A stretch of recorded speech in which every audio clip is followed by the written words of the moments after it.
Afrika. Tinotenda zvikuru Mwari wa Paulo Mwazha weAfrica. Wakada Paulo Mwazha weAfrica akamutuma kuvanhume yake kukokorodza isu vazhinji. Tinotenda zvikuru ungano iri pano yaunganidzwa nasimba raMweya Mutsvene. Tachengetwa mukati memigwagwa, tadzirwa tsaona. Tinotenda Mwari zvikuru, Jehovha hama nomuchengeti.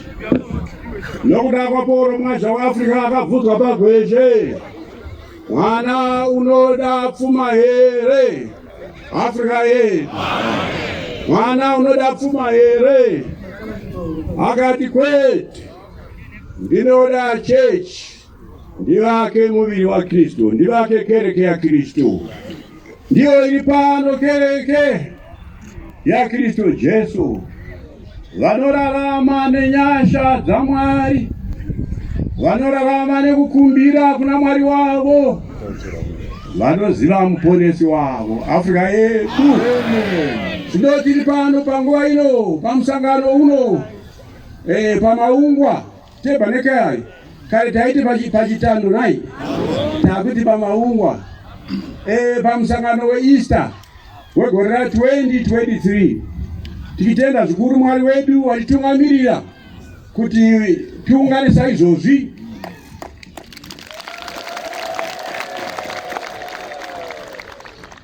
Chavarirwa chekuungana kwedu pano panguva ino kurangarira zvikuru rudo rwaMwari Baba.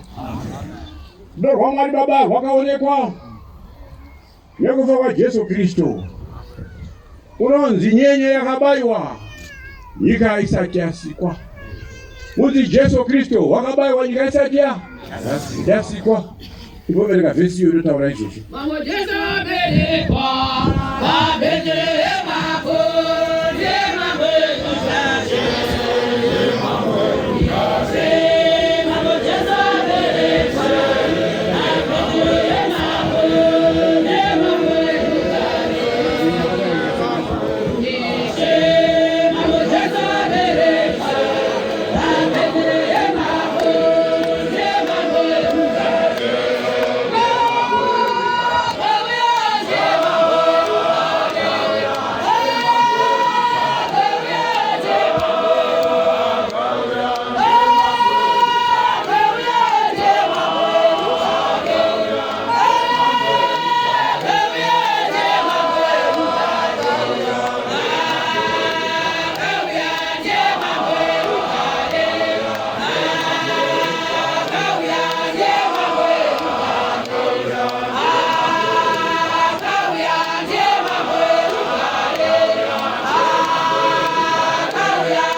Afrika yedu. Afrika. Iye Jesu akauya. Jesu akabayiwa uyu. Ndiye mambo erugare. Afrika yedu. Unoti ndinokupa rugare rwangu. Asi handikubvise kupa kwenyika. My peace I live with you, not as the world gives. Nai. Tine rugare rwatinarwo nokuti iye wakatumwa Paul mazvoAfrica. Pane akambofunga kuti anzi achembera. Vamwe vakafunga kuti haachatonderi zvaachaiki zvaanoita. Asi tinoshamiswa isi kuti nyangwe tiri kumba kwedu anongouya. Nai kumba hasi kuuya here. Matambudziko edu hasi kuitakurira here. Jesu akauya ari muna Paulo. Ndizvoka. Jesu akauya ari munani? Zvino Easter ino 2023. Toda kurangana nokutondera mashoko emutuma akataura muna 2017. Akiti kwasara makore mangani? Kuti nyika yakudini? Yoguma. Ichokwadi nyika yodini? Ndio yatakurarama ino inonzi the time of the end. Mazuva ekuguma naika. Ekuguma kwenyika sezvairi. Ndizvoka? Nyika sezvatinoiona. Sezvairi manguva yayo yadini? Yakwana. Nguva yepasi yapera. Pasi hapachina nguva. Ino nguva ndo yakunzi warova chake pai. Ndokuti nguva yadini? Pera. Verenga shamwari. Zvakazarurwa 13 verse 8. Musoro shoko. Chikara chakabva mugungwa. Chikara chakabva mugungwa. Verenga chikara sepa verse 8. Vose vanogara panyika vachachinamata. Icho chikara ichi chichanamatwa nevose vanogara pai. Handi? Ivo vasina kunyorerwa zita ravo mubhuku regwayana rakabayiwa kubva pakusikwa kwenyika. Vane mazita asina kunyorerwa mubhuku regwayana. Iro gwayana iri rakabayiwa before the foundation of the earth. Nyika isati yadini? Jesu Kristo. Rudo rwake runoshamisa. Nerwa Baba runoshamisa. Kuti wasika nyika ino planet earth. Vagara dare kudenga. Baba vakaudza mwanakomana vakati onaka. Hatisike nyika. 1 verse 27 yaGenesis. Ngatisike nyika. Tisike vamwe vanhu vakafanana nani? Yesu. Sikana mari Baba. Jesu akazva asika tikasika nyika iyoyi. Uya wati kuti Lucifer kuno kudenga uyu. Uchapanduka Afrika yedu. Uchanovatambudza vanhu ivava. Uchanovarasa. Vanhu vachadini ava? Vacharaswa. Vanhu vachadini ava? Vari mukati medare iroro. Zvakazarwa chapter 5 inobva yataura. Pai panonzi gwayana rinovhura chii? Rozarura bhuku. Zvikanzi makurukoti ekudenga pakashayikwa. Kana mumwe zvake akabvuma kuti ai ndonovafira ini. Pakashayikwa kana mumwe akati ndinonovadini inini. Zvikanzi naJohani ndakachema. Zvikanzi usacheme hako Johani. Ona tarira gwayana. Rozarura chii? Nezvisimbiso zvani? Genesis 1 verse 27. Kusikwa kwezvose. Mwari akasika munhu nemufananidzo wake. Mwari uyu akasika munhu nemufananidzo wake. Hadi akamusika nemufananidzo waMwari. Iwe pano uri pano wakasikwa na Mwari nemufananidzo wake. Wakasikwa wakafanana naye. Tiri kubata? Saka tiri vani? Tiri vaMwari. Rudo rwaMwari runoshamisa naye. Kusika vaMwari wakafanana nani? Vari mufananidzo wani? Takasurudzirwa naye. Taizviziva here? Imbotaka futi. Aiwa mira timbotaura kanyaya yacho. Tikanzwisa tozoimba kanditika. Handi. Mwari akasika munhu nemufananidzo wake. Vamwe vanoti anonzi munhu akasikwa nemufananidzo waMwari anzi munhu wemurume. Ndonda vanhu vechirume. Ndizvo. Regai Bhaibheri taure rega. Musati kwete kanova kunoita varume. Handi munoti anzi ndini munhu akasikwa kanova munoitai.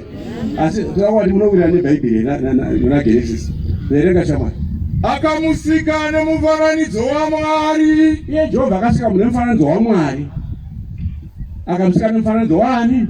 Wake. Andi akawasika murume nemukadzi. Yoi. Vana mai munozviziva here? Mamuchizviziva here? Kuti makasikwa nemufananidzo wani? Makafanana nani? Muri vai? VaMwari, Afrika yedu.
Nation of Africa. Nation of Africa. Second vana vari kumayunivhesiti vazokubatsira mubasa yokusikwa kweafrica itsva. Afrika yedu isu tichafanana naye, taramba kufanana nenyika ino. Shoko raMwari bhaibheri rati musaenzaniswa nenyika ino, hatiinzaniswi nenyika ino. Mufananidzo waMwari watakasikwa nawo after divine likeness wauya kuitwa Kristo na Mwazha Africa. Kune vakatenda evangelia Mwazha Africa vanosikwa patsva vovazisikwa zvitsva. Saka mutumwa aitaura achiti the angels of Africa indaishandiswa kuti kudzisa kutiwo kuti isusu kuti angels of Africa tiri ndinotezo otizvo heaven on earth haitaura nomweya mutsvene. Ndo takasikwa nemufananidzo wani, takafanana nani naMwari. Saka tichiimba kuti tichazo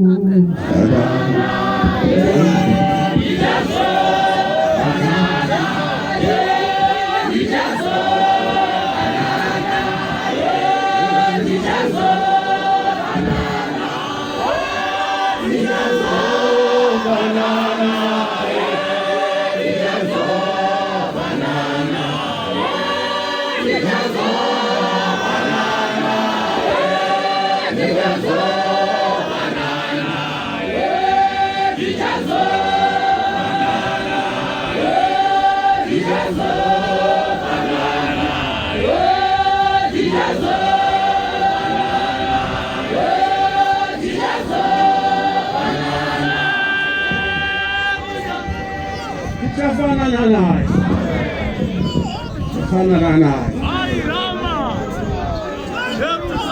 Saka mutumwa wapo Mwazha Africa akatipa kudya kwakasiyana ndekwenyika, akati atidyidzwa nenyika ino, akatipa kupfeka kunosiyana nenyika ino, nemagariro anosiyana nenyika ino, nevavariro dzinosiyana nenyika ino. Meso edu ndemwe mutsvene, totarira nyika yevatsvene vari kudenga, tichishuva nyika ine gogo. Haleluya. Tunashuva nyika yevanoera, denga idzva nenyika itsva, kunogara kururama. Saka kana tadzatakwaiswa tiri panyika ino, Mwazha kuti heaven on earth, Afrika yedu. Verenga. Mwari akavaropafadza, Mwari akati kwavari, berekai muvanhu, muzadze nyika, mubate ushe pairi, muve nesimba pamusoro pehove. Afrika yedu. Munozviziva here kuti kune maplanets kudenga uko kugera vatsvene vasina kumbotadza. Asi Mwari akataura akati ngatisike imwe nyika, tisike vanhu vakafanana nani, isu vane mufananidzo wani wedu. Hanzi vanenge vaponeswa vanobva munyika ino vagashira nyasha dzaJesu Kristu, hanzi vachagara nekugara. Kune denga idzva nenyika itsva, nokuti nyika yekutanga inopfuura nedenga rekutanga rinopfuura, nazvose zviri mazviri zvinopfuura. Asi kune denga idzva nenyika itsva kunogara kururama. Saka Johani pachapita 20 yazvakazarurwa, ndakaona denga idzva nenyika itsva.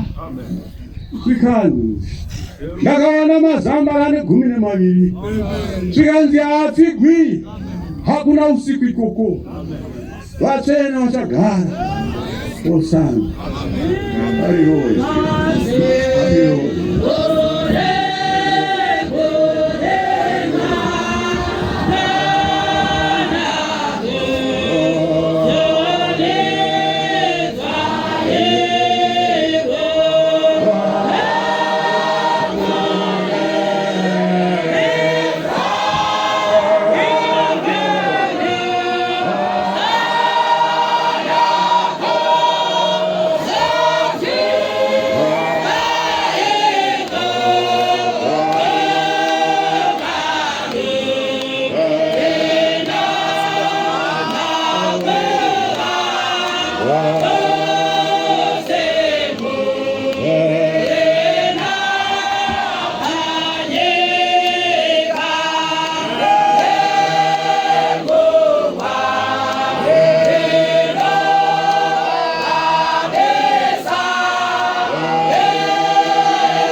nyika yedu.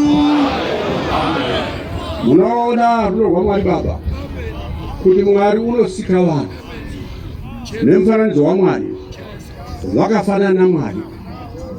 Planet Earth unoziva nyika ino pazano raMwari wedu wekudenga inodikwa zvakanyanya. Is the most favored planet. Ndati kune nyika dzisingambotadza dzigerevai vatsveni hadzidikwi senyika ino.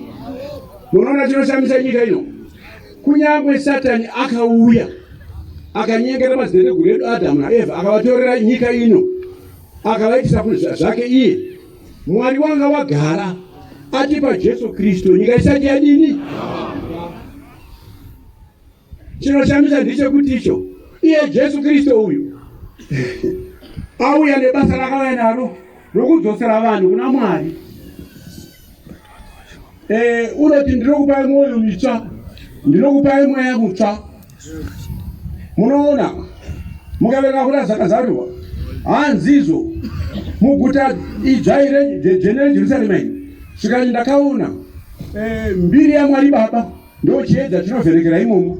Svikanzi mbiri yacho wedu Jesu Kristu ndo chimwe chiedza chinodini.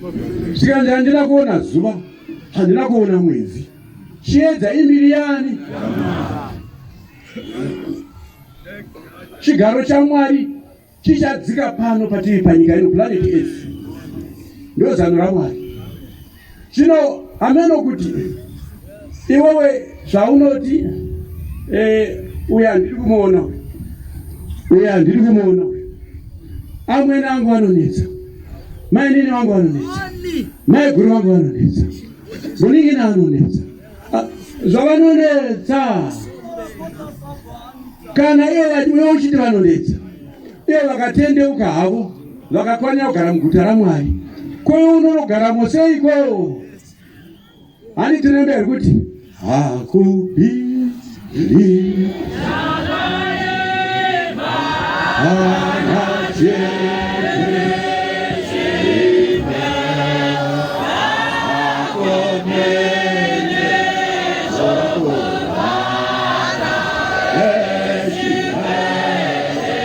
hakupindi chakaipa kana chiri chimwe, hakupindi zvokurwara nechirwere chimwe. Ndavatsvene ivo vose vanogara iko. Kunoenda marema uko, munoziva mumisha yedu yechivanhu matigere matika pano, ukoenda kamudhara kanosara mumusha kanonzi ndo baba vasara, ukabvunza nhorondo ndo rainzi remo mumusha, munozvizivai? Ndo vadhara vakapusa vaya ndo vanosara pai. Imbomira icho, imbomira akoso, imbomira akoso. Mazana tawo. Ndati kunodikwa marema kunyika yani? Hakupindi vanhu vakangwarisa uko, hakupindi vanhu vanonyanya kuziva uko, hakupindi vanhu vanonyanya kuongorora uko, hakupindi vanhu vanovenga uko, hakupindi vanhu vane godo uko, nekuti uchanogara naye sei? Noti vanzika hakupindi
wetu.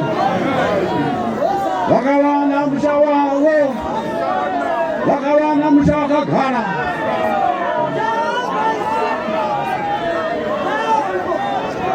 Jesu Kristo ari pamuchinjikwa weKalvari,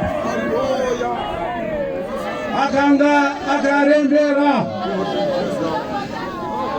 maoko ake akatambanudzwa, kurudyi kwake kwanga kuine mbavha, kuruboshwe kwake kwanga kuine mbavha. Muchinjikwa wacho wedu Jesu Kristo unonzi the cross of reconciliation. Muchinjikwa wokuyananisa, wayananisa hama nehama, wayananisa denga nenyika. Hosana. Hakupindi chakaipa kana chiri chimwe. Munoona tinopedza nguva yedu zhinji pane ino nyika tichitsvaka zvinhu zveino nyika, tinotsvaga kuvavarira zvizhinji munyika ino. Asi kuuya kwaKristu Jesu, moto uchaparadza maguta, uchaparadza zvakavakwa nemakweva, uchaparadza dzimotokari. Hakuna chakaitwa nemunhu chinosara kana Jesu uchiuya. Asi mweya wakazviramba, wakatenda kuna Kristu Jesu, wakaramba nyika ino, wakatarira nyika inouya, wakararama akatarisa nyika inouya, wakatevera Jesu Kristu, wakawana musha wavo, wakawana musha wavo, nekuti vanga vari vaeni nevafambi nevatorwa mune ino nyika. Haleluya. Vakazarurwa 5 gwayana rinozarura bhuku. Zvino ndakaona muruoko rworudyi rwaiye vakanga agere pachigaro choushe bhuku yakanyorwa mukati nokunze kwayo, yakanamatidzwa nezvisimbiso zvinomwe. Ipapo ndakaona mutumwa une simba achidanidzira nenzwi guru achiti, ndianiko akafanira kuti azarure bhuku iyi? Ndiani wakafanira kuzarura bhuku? Nokusunungura zvisimbiso zvayo. Asi kwakanga kusina munhu kudenga napanyika, makurukota okudenga akatsikitsira, kana napasi penyika, kana pane vanogara panyika, wakagona kuzarura bhuku iyo kana kutarira mairi. Ipapo ndakachema zvikuru zvakusina kuwanikwa munhu wakafanira kuti azarure bhuku kana kutarira mairi. Zvino mumwe wakuru akati kwandiri, usachema hako, tarira shumba yorudzi rwaJudha, mudzi waDhavhidhi, yakakunda kuti izarure bhuku nezvisimbiso zvayo zvinomwe. Zvino ndakaona pakati pechigaro choushe nezvisikwa zvipenyu 4 napakati pavakuru gwayana rimire rakaita sarakabayiwa, rine nyanga 9 nameso 9, irimo yaminomwe yaMwari yakatumwa kunyika yose. Iro rikauya rikatora bhuku muruoko rworudyi rwaiye akanga agere pachigaro choushe. Zvino rakati ratora bhuku, zvisikwa zvipenyu 4 navakuru vana 24 vakawira pasi pamberi pegwana, mumwe nomumwe anorudimbwa nendiro dzendarama dzakanga dzizere nezvinonhuhwira, iri minyengetero yavatsvene. Vakaimba rwiyo rutsva vachiti, ndimi makafanira kuti mutore bhuku. Ndimi Kristu waMwari, ndimi makafanira kutora bhuku nokuzarura zvisimbiso zvayo, nokuzarura zvisimbiso zvayo, nokuti makabayiwa, mukatengera Mwari neropa renyu. Vanhu vanobva kumarudzi ose, nendimi dzose, navanhu vose, nendudzi dzose, mukavaitira Mwari wedu kuti vave ushe navapurisita vabate ushe panyika. Afrika yetu. Hadi vamanemba kuti kuenda kudenga kwakaoma. Nai, ukakwire bhazi usina tiketi, ungaone tiketi rebhazi usina mari yacho yekubhadhara. Afrika yedu. Hanzi kwaida kuti bhuku izarurwe. Bhuku ndoineta ine chekuita newe neni. Tingasvikeri nyika yevapenyu, nyika yevatsvene. Hanzi Jesu Kristo, nyenye yaMwari yakabayiwa, nyika isati yasikwa. Nyika isati yasikwa. Munoziva kuti kudenga kuLucifer wapanduka. Hanzi Michael iye Kristo Jesu asara nezvikamu zviri zvevatumwa. Chikamu chetatu chatorwa naLucifer. Vakakunda Lucifer neropa regwayana. Amen. Chapter 12. Muchitika nayo. Usarereka kwepa. Mbonera aiwa ndiregerei andira nguva yakaunda pana. Bishop Jirwani dzangu ai. Ana wachi ndiani? Dzangu ai. 2 minutes. And kwasa ndasaba 2 minutes. Chinzwa ai nditaura ndandagara pasi mubati. Ndogara pasi shama. Ndati mutengo gara pasi shama. Mutengo wokuti iwe neni tisvike kunyika yaMwari wakaripirwa kare naJesu Kristo. Nyika yacho isati yatosikwa. Before the foundation of the world. Jesu akavhuma pamberi paMwari Baba kuti ndonovafira. Sikai nyika yacho, sikai vanhu vacho, indonovafira Afrika yedu. Akauya pano panyika akabarwa mukati memhuri dzekwedu. Akava munhu kuvanhu. Iye ari ani? Akazwa kurwadza pasi paPontius Pilato nai. Kuita kuti iwo vanopenyu singadini. Saka tiketi rekuenda kudenga rakabhadharwa naKristu Jesu.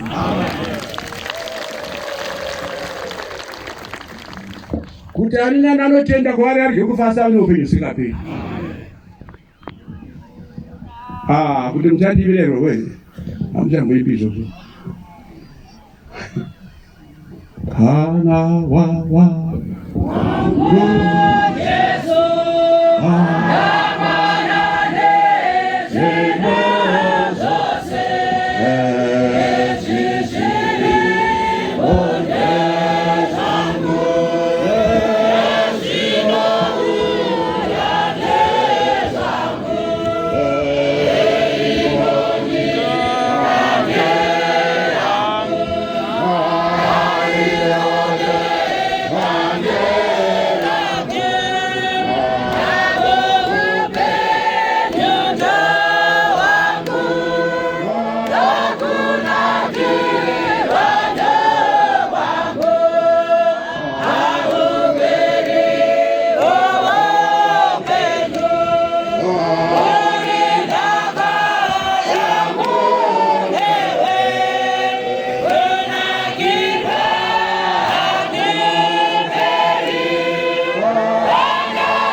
Afrika yedu. Kunopinda vanoda. Munoziya kana twinzizo vazhinji vanaka vamwe vachafunga kuti vamwe vane mapurazi, vamwe vane mombe dzakawanda. Aiwa, iwewe utori nayo pfuma yako zhinji inokugutsa, inokusisa kunyika yeMwari. Unayo zhinji ungati upenyu hwako. Kana mabasa ako akaverengwa mazhinji, asi Jesu Kristo ari pamuchinjwa mangwana ano ari kuti uyai kwandiri mimose makadini, makaremerwa, ndikupei chinyi? Hadi kuna Jesu Kristo. Twenda kunani? Ticheme zvivi, muone mwacheme zvizani. Iye Jesu ari pamuchinjwa Calvary. Akaona vakadzi vanga vachichema kusanganisira mai vake Maria. Akati, vana mai, zvichemere imi navana vani. Musara Jesu, amen. Hatina matei.